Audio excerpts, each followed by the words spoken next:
कोमलता की पराकाष्ठा। जिस रात को बुद्ध का परिनिर्वाण हुआ, आधी रात के समय सुभद्र नाम का एक परिव्राजक आया। उसने मन में कुछ शंकाएं थी। आनंद ने उसे यह कहकर रोक दिया, उन्हें हैरान मत करो, वह थके हुए हैं। भगवान ने आनंद की बात सुन ली थी। उन्होंने आनंद से कहा, नहीं आनंद, सुभद्र को मना मत करो, मेरे पास आने दो। वह परम ज्ञान की इच्छा से पूछना चाहता है। हैरान करने की उसकी इच्छा नहीं है। पूछने पर जो मैं उसे कहूँगा वह उसे जल्दी ही समझ लेगा।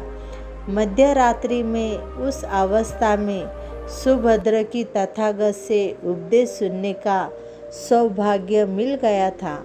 एक बड़ी दुखियारी स्त्री थी। पति, पुत्र, परिवार सब उसका नष्ट हो गया था। मारे दुख के वह पागल हुई फिरती थी। कपड़े पहनने का भी उसे होश न था। उसका नाम पटचारा था। एक दिन घूमते घूमते वह बुद्ध के पास जैतवन आराम में आ गई।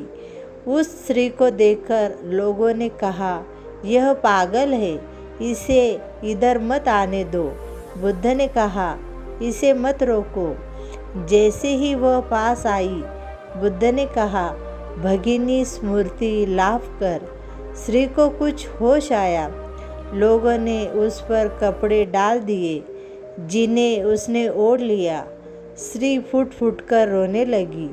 बुद्ध ने अपने उपदेशामृत उसके शोक को दूर कर दिया।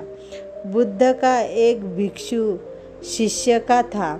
वकीली वह एक बार बीमार पड़ गया। उसने अपने एक साथी भिक्षु के द्वारा भगवान का दर्शन करने की अपनी इच्छा उन तक पहुंचवाई। भगवान उसकी इच्छा पूरी करने के लिए उसके पास गए। दूर से भगवान को आता देखकर वकीली उनका सम्मान करने और उनको आसन देने के लिए चारपाई से उठने की चेष्टा करने लगा। भगवान ने उसे यह कहकर रोक दिया कि अलग आसन तैयार है, उसके हिलने डुलने की आवश्यकता नहीं है, और वह पीछे आसन पर बैठ गए। वकीली ने उसकी वंदना करते हुए कहा, आपके दर्शन की मेरी बड़ी इच्छा थी, आपने कृपा करके उसे पूरा कर दिया। बुद्ध ने कोमल स्वर में कहा, वकीली शांत हो जा, तेरी जैसी गंदी काया है वैसी ही मेरी है। वकीली, इस गंदी काया को देखने से क्या लाभ? जो धर्म को देखता है वह मुझे देखता है, जो मुझे देखता है वह धर्म को देखता है। भगवान बुद्ध गृहस्थों के प्रति बड़ी सहानुभूति रखते थे।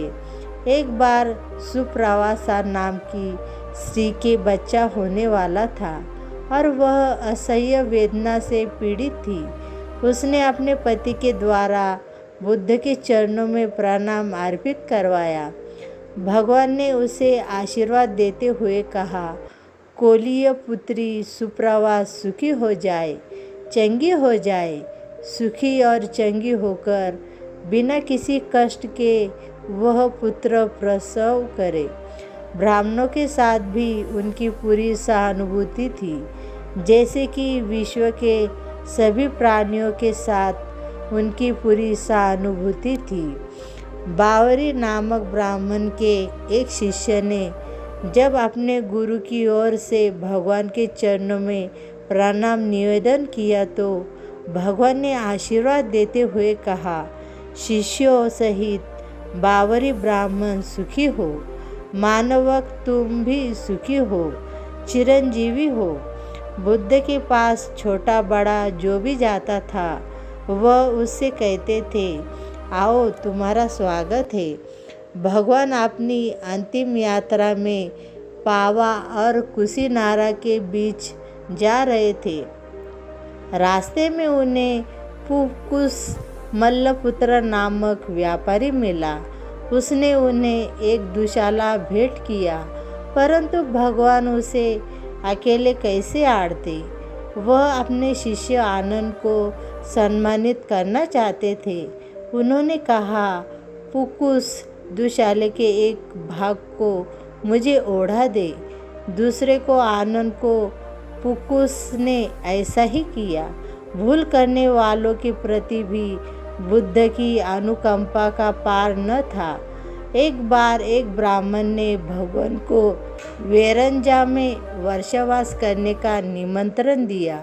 भगवान वहाँ गए, लेकिन वह ब्राह्मण बहुधंधी था।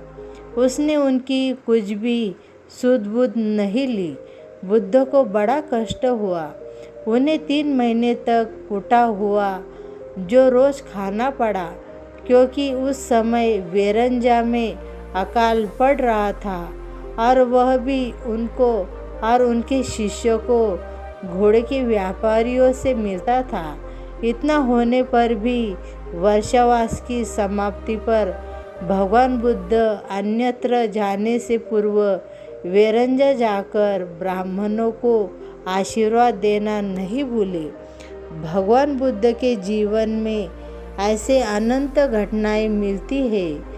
उनमें हमें उनकी मानवता के दर्शन होते हैं। उनके जीवन में कोमलता की पराकाष्ठा थी और उनकी वाणी में अपूर्व माधुर्य था, जो सबको अपनी ओर खींचता था।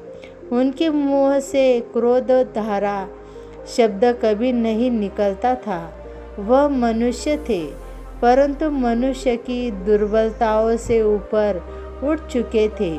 उनके व्यक्तित्व में मानवता की शुभ ज्योत्सना धर्म की स्थिति बनकर चमकी थी।